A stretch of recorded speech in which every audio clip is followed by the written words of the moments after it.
Hi friends, welcome back to my sweet kids channel. చాలా రోజుల తర్వాత ఈ రెసిపీ చేస్తున్నానండి. బనానా కర్రీ అండి. రా బనానా చాలా బాగుంటుంది. రోటీలకైతే ఇంకా చాలా బాగుంటుంది. ఈ వర్షాకాలంలో స్నాక్గా కూడా తీసుకున్నా చాలా బాగుంటుంది. ఇలా ముందుగా చెక్కు తీసి పెట్టుకోవాలి. చెక్కు పెట్టుకున్న తర్వాత ఫస్ట్ చెక్ తీసుకుంటానే సాల్ట్ వాటర్లో వేసుకోవాలి. ఎలా అయితే మనం పొటాటోను చేసుకుంటామో అలానే చేసుకోవాలి, లేదంటే ఇవి బ్లాక్ అయిపోతాయి. ఇలా అయిన తర్వాత ఫస్ట్ 2 టేబుల్ స్పూన్ ఆయిల్ తీసుకుందాము. షాడో ఫ్రై చేస్తున్నామండి. ఆవాలు, 1 టేబుల్ స్పూన్ జీలకర్ర, వెల్లుల్లి కూడా వేసుకున్నా చాలా బాగుంటుంది ఫ్రై కదండి. శనగపప్పు,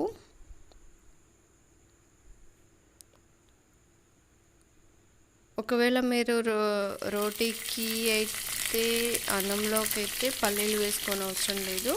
ఒకవేళ మీరు స్నాక్గా తినాలి అనుకుంటే పల్లీలు వేసుకోండి. మా పిల్లలకి పల్లీలు అంటే ఇష్టం కాబట్టి నేను పల్లీలు వేసాను. చిన్న చిన్నగా ఇప్పుడు ఆలూ ఫ్రై అయితే ఎలా చిన్న చిన్న పీసెస్ చేస్తామో అలానే ఈ బనానాను కూడా అలానే చేసుకోవాలి. ఇది ఆయిల్లోనే వేస్తున్నాను, పసుపు వేయకముందే వేసాను. ఎందుకంటే కొంచెం ఆయిల్లో ఫ్రై అయినాక పసుపు వేసుకుందాము.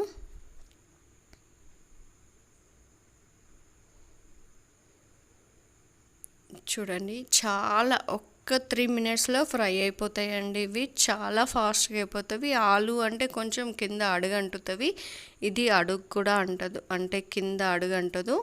చాలా ఫాస్ట్ రెసిపీ అండి.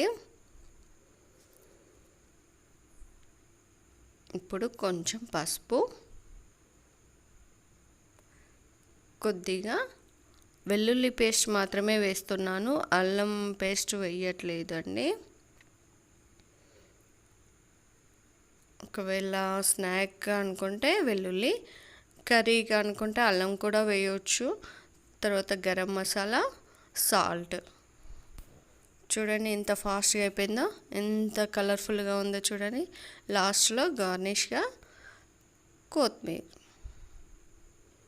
చూడండి ఎంత బాగుందో, చాలా చాలా బాగుంది. అంతే friends, please like and share. Thank you for watching.